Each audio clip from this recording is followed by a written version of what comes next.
Hey dudes, Marty from Needlebuck Farms, and today we are going to install some hive beetle traps. So what you're going to need is a syrup and oil, so you can see them both in there. I got some peach syrup and some olive oil, and we're going to put them in these. So these are pitfall traps for your hive beetles. We'll fill them up. The hive beetles will walk along the top, go in there trying to get some nummy num-nums, and then they'll drown in the oil. So we already have a victim in there from an earlier time that we used this trap. We did our inspection yesterday on this hive. This hive is looking super healthy. So it's filled out all of the frames, which is great because this was a swarm. They have requeened, which is also great. So we don't have to worry about that for a couple of years. And what I saw though, the only concerning thing is right here, we had a bunch of hive beetles on the lid. So we had about 20 hive beetles, which is a lot. So if you see 5 or more is normally my rule of thumb. I go ahead and throw a trap in. There was 2 hive beetles 2 weeks ago when we did our inspection. Then we had a tropical storm for a whole week.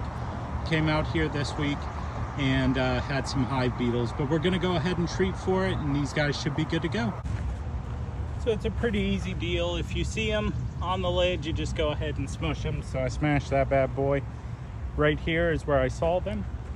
So I'm gonna put it right here, which is where normally they're going to have the most honey, on the outside here.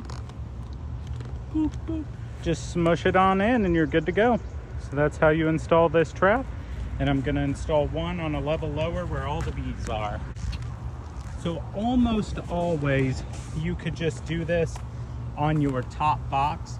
The only reason I am doing this in the bottom box for this beehive is because we added this top box yesterday. So normally you only put it in the top, but because we just added the top yesterday, I'm gonna go ahead and put it in the lower layer as well. It's not right where I wanted it, but I didn't want to tear up a bunch of honey or anything, so there was a slot there I could put it in.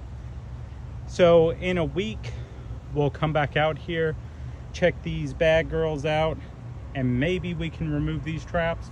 But we might leave them just depending on how much activity we see with the hive beetles.